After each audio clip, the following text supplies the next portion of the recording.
For more on what's being done to combat militants in Burkina Faso, Foreign Affairs Editor Philip Turle is here with us. Hello, Philip. So just last month, Philip, French peacekeeping forces were ordered to leave the country by the ruling military junta. So where does that departure leave the current security situation? Well, one would have hoped that the departure of French forces would mean that the security situation in Burkina Faso, like in neighbouring Mali, would be stabilised and things would be improving. Unfortunately, it's exactly the opposite. You're right, there have been an increase in terrorist attacks over recent times, and even a report by the Global Terrorism Index for 2022 said 48% of all terrorism deaths worldwide now occur in sub-Saharan Africa, and armed terrorists control 40% of Burkina Faso. So French troops have pulled out of there for the final time just last week, leaving the country just in the hands of the Burkinabe authorities.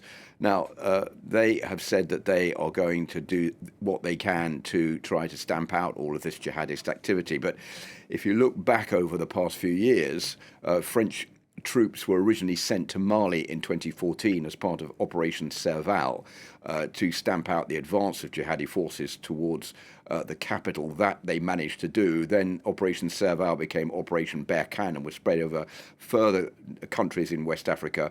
But since then, vast swathes of northern and central Mali, parts of northwestern Burkina Faso, and even western Niger are now in the control of jihadi groups. So this retreat of French forces comes at a very bad time as far as the clampdown and the fight against jihadis is concerned. But the French presence was perceived by many leaders in West Africa, particularly by the leaders of coups d'etats in these countries. Two coups d'etats in Burkina Faso last year, with Captain Traoré now declared as the de facto president, even though he's not elected to that position.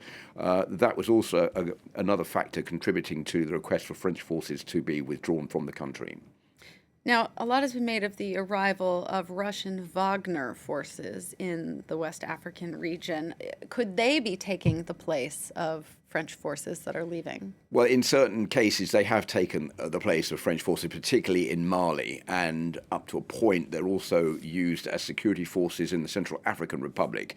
But this is a very controversial move because whereas in the old days, French forces were seen as peacekeeping forces to protect the population against the spread of jihadist activity, the Wagner forces are seen as being under the control or under the wings of the governments there, and will do what the governments tell them to do, which is not necessarily in the interest of the population. On the other hand, the Wagner forces are also there for their own interest or for Russian interests, for mining, for example, obtaining valuable materials which will then be sent back to Russia. So it's all in Russia's interest that Wagner forces remain in these countries. As far as Burkina Faso is concerned, there's been no confirmation from the Burkinabe authorities. They say they are dealing with this problem themselves. They are creating what they call the Volunteers for National Defense, hiring 50,000 civilians to help the army in fighting against jihadist activity. But there is suspicion that there is, or there could be, some Wagner forces already in Burkina Faso, like they are in neighbouring Mali. But one thing is certain, is the French forces have now withdrawn. They're being sent to either Ivory Coast on one side or Niger on the other. Suspicion, because it has historically been very hard to confirm whether or not Wagner forces are actually in a country. Nobody wants to admit that they're there.